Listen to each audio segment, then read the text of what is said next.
Olha, eu tenho dois assuntos para tratar com você hoje. O primeiro deles, uma observação foi feita ontem por uma profissional de educação física, e nós vamos repercutir na sequência a sua participação lá na palestra da CIL, mas antes eu queria um olhar seu sobre um assunto muito interessante que essa profissional tratou ontem, que é o exemplo que os pais oferecem aos filhos, né? Ela dizendo que os filhos nos copiam bastante, principalmente quando são adolescentes ou pré-adolescentes. Então, hábitos saudáveis, prática de exercícios físicos, prática de esportes, eventualmente. Você tem um olhar nesse sentido também, ou seja, os pais eles devem ser espelhos para os seus filhos também na questão da saúde, Leilani. Mais efetivo do que você falar é mostrar, é fazer.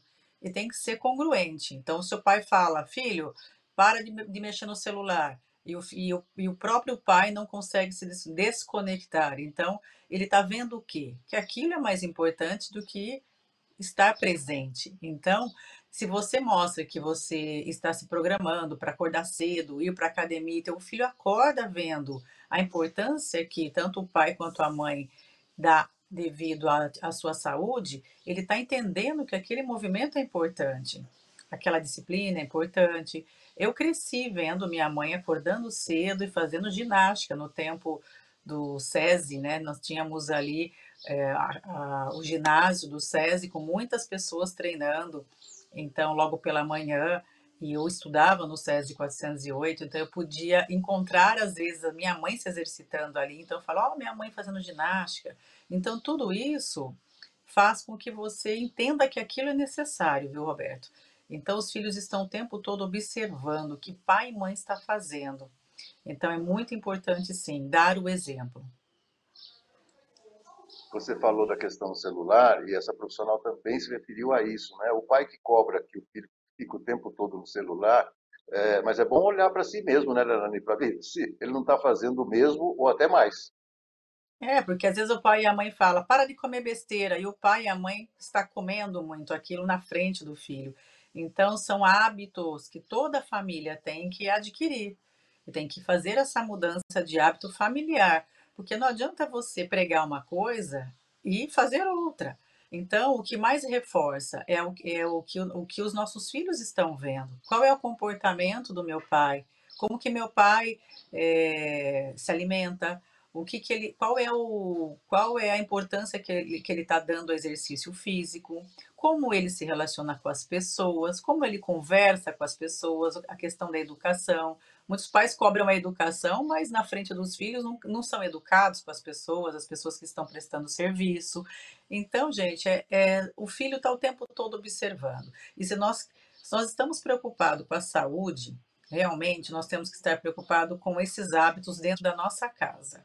Porque eu vejo muitos professores em reuniões falando: "Gente, aqui nós temos que ensinar a grade curricular aqui, nós temos que ensinar matemática, português, geografia, história, enfim, mas dentro de casa são os valores, são os princípios, são os hábitos. Então a gente ajuda aqui, mas a responsabilidade de introduzir esses hábitos são os pais. Então, às vezes, os pais acham que a escola que é responsável em ensinar, mas não, é dentro de casa que a gente vai construir os hábitos.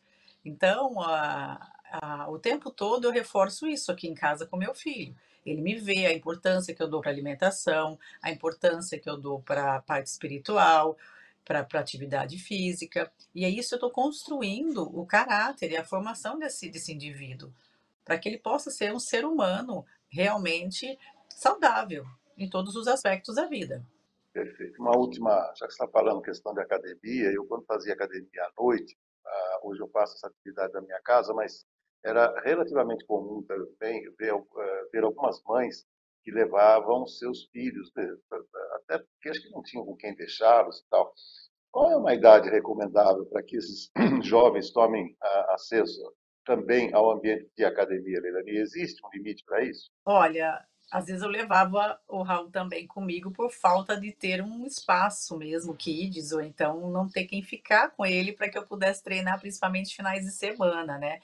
Hoje ele está maiorzinho, então ele está o tempo que eu estou na academia, eu permito que às vezes ele faça algum jogo no tablet, alguma coisa assim, porque o tempo que eu deixo com o celular, ele é programado, é um prazer que eu falo que eu vou programar esse prazer, tá. Então se eu não tiver limite, a criança, ela vai ficar por horas ali. Então, em algumas situações eu negocio com ele, porque realmente a academia às vezes não tem esse espaço para as crianças, mas quando ele estiver apto para se exercitar, que a gente coloca ali mais ou menos uns 10 anos, para começar a frequentar um ambiente junto com o adulto. Mas se ele tiver acompanhamento, porque se a criança ficar solta ali numa sala de musculação é perigoso, são pesos livres. Então, se tiver uma orientação personal, você pode estar subindo com o adolescente, com a criança nesse caso, porque 10 anos, nós temos às vezes crianças que já estão com obesidade, então a recomendação médica é se exercitar. Então ali ele pode estar frequentando uma academia assim, mas com orientação. Jamais ele pode estar subindo e treinando aleatoriamente e sozinho. Ele precisa ser supervisionado porque ele é uma criança.